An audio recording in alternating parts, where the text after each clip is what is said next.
के बावजूद अक्सरियती फैसला जारी ना हो सका।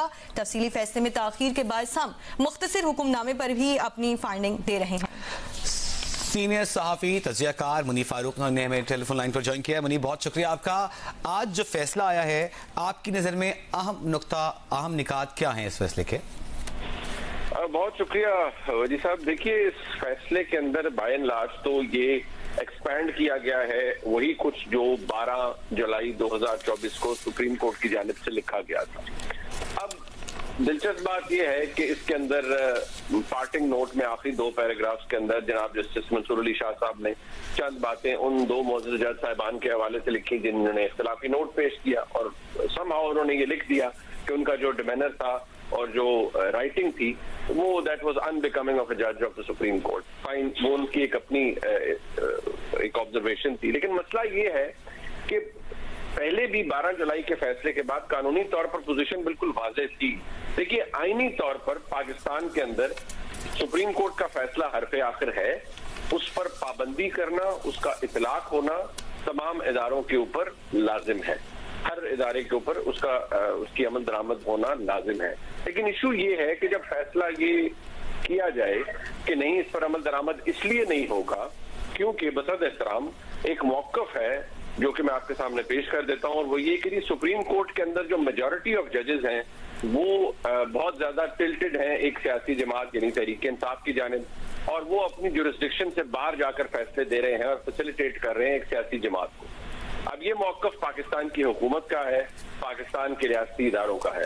अब जब ये मौक़िफ़ मेरे और आपके सामने आएगा तो उसमें फिर दूसरी साइड ये है कि पाकिस्तान तहरीक इंसाफ ये समझती है कि जनाब जस्टिस जो चीफ जस्टिस हैं काजी फाइसा साहब और चंद और हम ख्याल जजेस वो बहुत ज्यादा टिल्टेड हैं गवर्नमेंट की साइड पर, और वो गवर्नमेंट को सपोर्ट करते हैं या पाकिस्तान के दीगर रियासती इदारों को सपोर्ट करते हैं। अब जहां इतनी डिस्टिंक्ट डिवीजन हो तो वहां सुप्रीम कोर्ट के फैसले की बेतौकीरी तो फिर ऐसे ही है कि हम उसे अवॉइड नहीं कर सकते। और मुझे जो बात सबसे ज्यादा प्रॉब्लमैटिक लगती है वो ये भी है कि इस फैसले के बाद भी, ये हम एक्सपेक्ट कर रहे थे कि आ जाएगा इन दिनों में, इस फैसले के बाद भी कुछ बदलता हुआ नजर नहीं आता। यानी अगर अमल दरामद नहीं होना और फैसला किया गया है कि नहीं होना 12 जुलाई के बाद से, वैसे सहाफी मैंने ये खबर दी थी कि इस पर अमल दरामद नहीं होगा। वो पोजीशन आज भी वही है कि अगर तफसीली फैसला आ भी गया है तो उस पर अमल दरामद होता हुआ नजर नहीं आ रहा। देखने के तौर पर विजुअली तो ये बड़ी प्रॉब्लमैटिक इक्वेशन है आपके लिए, आपके व्यूअर्स के लिए, हम सब के लिए, क्योंकि सुप्रीम कोर्ट का फैसला आईनी तौर पर लाजिम है हर एक के ऊपर, उसकी पाबंदी है कि उस पर अमल दरामद किया जाए। यहाँ इलेक्शन कमीशन के पास 2 एक्सक्यूजेज हैं। एक ये मैं एक्सक्यूजेज कहूंगा या मैं ये कहूँ कि वजूहात हैं। वो ये एक सबसे बड़ी वजह वो ये समझते हैं कि कानून के अंदर तब्दीली कर ली गई है, लिहाजा सुप्रीम कोर्ट का ये फैसला काबिले अमल नहीं रहा, इसलिए इसको रिविजिट करना चाहिए सुप्रीम कोर्ट को। दूसरी बात यह है कि जो इलेक्शन कमीशन का ओरिजिनल मौक़िफ़ है कि जी ठीक है, हमने 39 मेंबरान को तो कह दिया कि वो पाकिस्तान तहरीक इंसाफ के थे, हमने उनको नोटिफाई कर दिया था, लेकिन जो 41 मेंबरान हैं उनके हवाले से हमें तशवीश है कि उनको सर्टिफाई कौन करेगा। सुप्रीम कोर्ट ने अपनी वजाती उस ऑर्डर कहूं या जो भी जिसके ऊपर अब बहस हो रही है, चीफ जस्टिस साहब पूछ रहे हैं कि वो कैसे इन चैम्बर हियरिंग हो गई, अगर मैं उसे ऑर्डर कहूं या वजाहत कहूं 8 पेजेस की, तो उसमें वाजे कर दिया कि नहीं, सुप्रीम कोर्ट जो इलेक्शन कमीशन का काम था वो तो महज मिनिस्टीरियल जॉब थी, जिसे हम क्लरिकल जॉब कहते हैं, कि उन्होंने सिर्फ एक लेटर के ऊपर लिखना था कि ये मेंबरान भी तहरीक इंसाफ के हैं अगर उन्होंने अपने तमाम एफिडेविट सुप्रीम कोर्ट को जमा करा दिए हैं। अब ऐसी सूरत हाल में आप कहाँ लेकर जाएंगे इस पूरे कानूनी मामले को? किसी भी कानूनी इक्वेशन को आप डिसाइड करवाते हैं मुल्क की सबसे बड़ी आईनी अदालत से इस वक्त जो सुप्रीम कोर्ट है, अगर वहां पर ही इतनी ज्यादा लड़ाई हो, बसद एहतराम और खींचातानी हो, और जजेस एक दूसरे को ये कहने पर मजबूर हो कि भाई आपका कंडक्ट तो जज का है ही नहीं, तो मामला बड़ा मुश्किल हो जाता है। ठीक है मुनीब, जैसे कि आप कह रहे हैं कि ये जजेस के हवाले से क्या कभी साथी जजेस से ऐसे इख्तिलाफ किया गया है? क्या माजी में ऐसी मिसाल मिलती है? देखिए, बिल्कुल मिलती है। मतलब मैं ये जरूर कहूंगा कि एक जमाना था जब इफ्तिखार चौधरी साहब का दौर था, उसके बाद भी चंद ऐसे मामला जरूर थे जिसमें चंद जज साहिबान को बड़ा प्रॉब्लम होता था कि जिस तरह से जजेस फैसले दिया करते थे। लेकिन यहाँ पर तो जजेस की हालत ये आ गई है कि बसद एहतराम वो शायद एक बेंच में इकट्ठे बैठना भी मुहाल हो गया है। ये हमने बंदयाल साहब के वक्त भी देखा और बदकिस्मती से ये आज मौजूदा चीफ जस्टिस साहब के वक्त में भी हम देख रहे हैं कि जहां हुकूमत प्रैक्टिस एंड प्रोसीजर कानून के तहत एक ऑर्डिनेंस के जरिए तरमीम करती है और इज्जत माफ चीफ जस्टिस साहब फौरी तौर पर उससे जस्टिस मुनीब अख्तर साहब को निकाल देते हैं और जस्टिस अमीन खान साहब को उसमें डाल देते हैं। लिहाजा बड़ा मेजर प्रॉब्लम है इस वक्त पाकिस्तान की सबसे बड़ी अदालत। अच्छा मुनीब साहब, एक चीज हम आपसे जानना चाहेंगे, आज के फैसले में अदालत ने तस्लीम किया है इंटरेस्टिंगली कि बाज हम पर इतराज किया गया कि बाज ऐसी चीजें भी दी गई जो मांगी नहीं गई थी। जैसे इतराज किया गया कि पाकिस्तान तहरीक इंसाफ तो पटिशनर ही नहीं थी, साथ ही ये मामला इख्तिलाफी नोट में रखा था, इख्तिलाफी फैसले में दो मौजिज़ जज साहिबान ने रखा था कि पीटीआई तो फरीक ही नहीं थी, उनके किसी वकील ने ये नहीं कहा था कि ये नशिस्तें पीटीआई को दी जाएं। तो इस मामले को एक्नॉलेज किया गया है आज 70 सफ़ात के फैसले में, तो आप समझते हैं कि ये अहम चीज है? जी बिल्कुल अहम चीज है। देखिए दो बातें वजी सानी साहब हुई जो आपके व्यूअर्स को भी जानने की जरूरत है कि सुन्नी इत्तेहाद काउंसिल को सुप्रीम कोर्ट ने पार्लियामेंट्री पार्टी नहीं किया क्योंकि उसके सरबराह ने भी पार्टी टिकट पर इलेक्शन नहीं लड़ा। पाकिस्तान तहरीक इंसाफ पर एतराज ये रहा कि भाई आप तो हमारे किसी फैसले के खिलाफ अपील में आई नहीं, ना इलेक्शन कमीशन ने कहा कि ये हमारे फैसले के खिलाफ पेशावर हाई कोर्ट में नहीं गए, वहां तो सुन्नी इत्तेहाद काउंसिल गई, सुप्रीम कोर्ट के अंदर भी जज साहिबान ने ये कहा कि ये हमारे फैसले के ये नहीं आए, पाकिस्तान तहरीक इंसाफ नहीं आई, जबकि सुन्नी इत्तेहाद काउंसिल आई। तहरीक इंसाफ का ये मौकफ था कि नहीं, सुन्नी इत्तेहाद काउंसिल और तहरीक इंसाफ एक ही बात है, फर्क नहीं पड़ता नामों से। और इलेक्शन कमीशन ने जो सुप्रीम कोर्ट का फैसला था उसकी गलत तशरीह की और हमें डिप्राइव कर दिया हमारे नाम से भी। अब मैं दोबारा अर्ज करूंगा, ये एक बड़ी कॉम्प्लिकेटेड सी इक्वेशन थी। जज साहिबान ने जब फैसला दिया 12 जुलाई का तो उन्होंने कुछ बातें क्लियर कर दी कि जो 39 और 41 का डिफरेंस है वो तो सुप्रीम कोर्ट की मेजॉरिटी जजमेंट के अंदर भी जज साहिबान ने खुद क्रिएट किया था। या तो वजी सानी साहब जज साहिबान ये कह देते कि ये तमाम 80 मेंबरान, हम इनको with one stroke of pen कह रहे हैं कि ये तमाम के तमाम तहरीक इंसाफ के हैं। जब आपने खुद एक डिवीजन क्रिएट की है तो फिर उस पे तहरीक जो इलेक्शन कमीशन है उन्होंने आकर उसके ऊपर आर्ग्यूमेंट दिया कि नहीं, इनकी सर्टिफिकेशन कौन करेगा जो बाकी 41 है। अब एक और प्रॉब्लम जो कि पिछले 2 दिनों में हुआ है, मैं उसे प्रॉब्लम ही कहूंगा कि जो स्पीकर नेशनल असेंबली है उन्होंने अपने सेक्रेटेरिएट से पहले खत जारी किया, फिर पार्टी पोजीशन बदल दी। अब इतनी लेयर्स ऐड हो गई है इस पूरे मामले में कि इस क्लॉक को वापस करने के लिए आप कहां जाएं? मैं यही आपसे सवाल करना चाह रहा हूं मुनीफ साहब। ट्राइकॉटमी ऑफ पावर है, एक जानिब सुप्रीम कोर्ट है, दूसरी जानिब लेजिस्लेटर है, एग्जीक्यूटिव है, तीनों अलग अलग पेज पे दिखाई दे रहे हैं। मैं 3-4 दिन से आपका तज्जिया सुन रहा हूं, आप मुख्तलिफ प्लेटफॉर्म्स पे ये कहते और आज भी आपने ये कहा कि रियासत ने फैसला कर लिया है कि इस पर अमल दरामद नहीं होना, और आज भी आप ये बात कही। क्योंकि अगर ऐसा होता है कि इस फैसले पर अमल दरामद नहीं होना और आपका ख्याल है कि सुप्रीम कोर्ट को ही रिविजिट करना पड़ेगा, तो क्या हम टकराव की जगह पर नहीं आ गए? सानी साहब, हम टकराव की पोजीशन में पिछले काफी दिनों से हैं और ये टकराव पहले तो ये उज़्र था ना मुनीफ साहब के, तफसीली फैसला आ जाने दें फिर देखेंगे, अब तो आ गया। देखिए वो आप दुरुस्त कह रहे हैं, लेकिन तफसीली फैसले पर कोई अमल दरामद करने के लिए तैयार नहीं है, ना ही अमल दरामद करेगा। ये बात पहले दिन से क्लियर थी और उसमें ये डिवीजन भी नहीं क्रिएट की गई थी कि हम तफसीली फैसले का इंतजार करेंगे। वहां तो ये कह दिया गया, 12 जुलाई को फैसला आया और मैंने इंटरेस्टिंगली मैं शाहजेब खानजादा साहब के प्रोग्राम में था जियो न्यूज पर ही, उसमें मैंने ये खबर ब्रेक की कि इस फैसले पर अमल दरामद नहीं होगा। अब वो सबके सामने है, वो अमल दरामद नहीं हुआ। आज हम सितंबर के तकरीबन तीसरे हफ्ते के अंदर मौजूद हैं।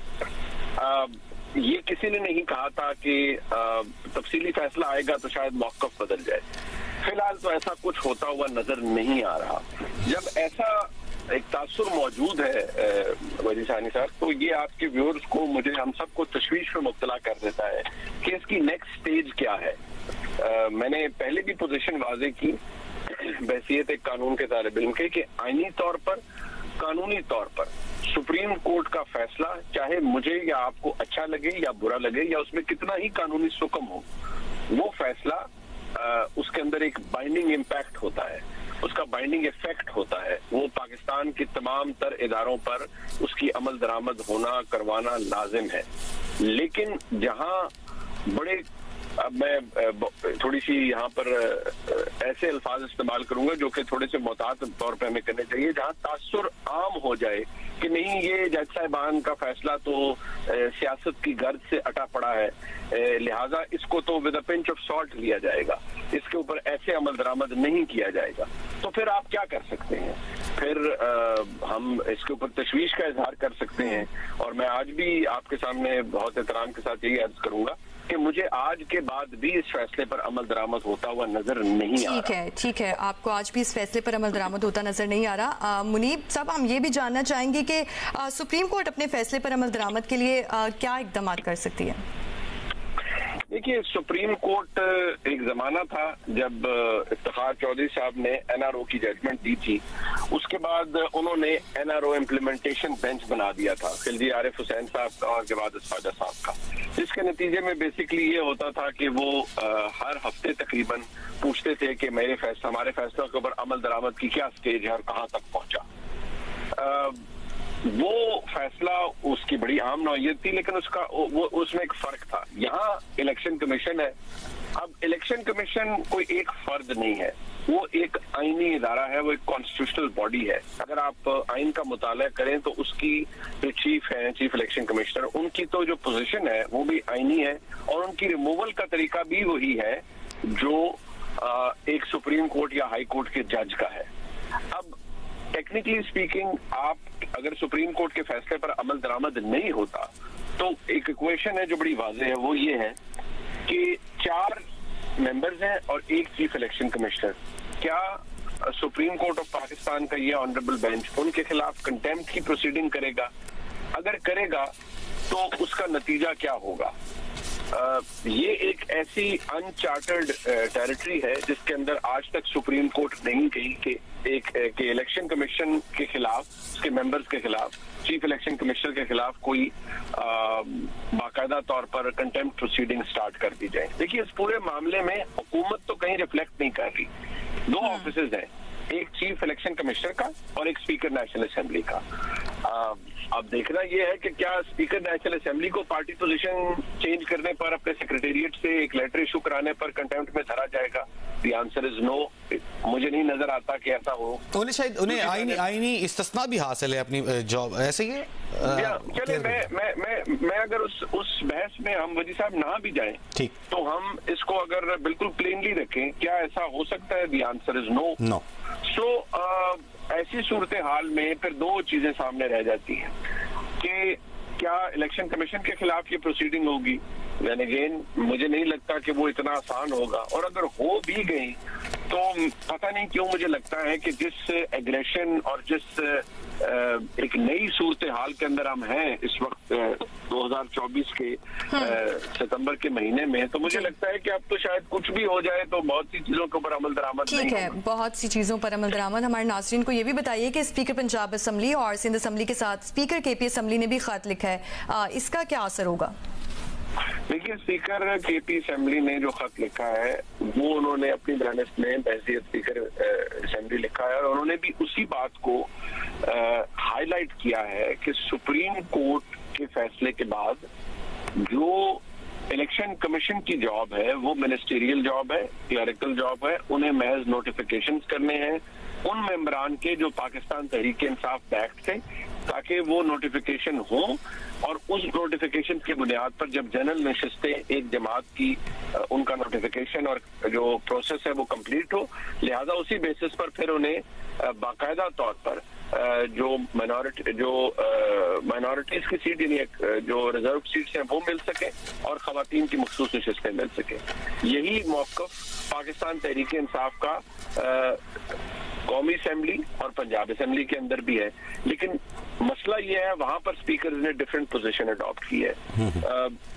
आमतौर पर जो कोई तनाज़ा हो तो हम उसके हल के लिए, जहां ये ऐसे आईनी मामलात हो, तो हम चले जाते हैं सुप्रीम कोर्ट के अंदर या आईनी अदालतों के अंदर, बड़ी अदालतों के अंदर। लेकिन जहां वहां पर पोजीशन ऐसी हो कि फैसला आ चुका हो और इलेक्शन कमीशन कहे कि नहीं, ये फैसला, इस पर अमल दरामद नहीं हो सकता, दो बेशक माइनॉरिटी जजेस हैं वो ये कहें कि जी कोई भी मुल्क का आईनी इदारा किसी भी गैर कानूनी हुक्म को मानने का पाबंद नहीं है, तो आप क्या कह सकते हैं सर? सही। अच्छा, एक चीज मुनीफ हम आपसे जानना चाहेंगे कि मुहाज़राई बढ़ती हुई दिखाई दे रही है। अब से कुछ देर पहले मलिक अहमद खान साहब ने प्रेस कॉन्फ्रेंस की, कह रहे हैं कि अदालतें कानून से हटकर फैसला नहीं कर सकती, जज के बनाए कानून की गुंजाइश नहीं है, बुनियादी स्ट्रक्चर की जजमेंट की आड़ में पार्लियामेंट का हक सल्ब किया गया जो आइन से फ्रॉड करने से कम नहीं है। तो टेम्परेचर राइज है।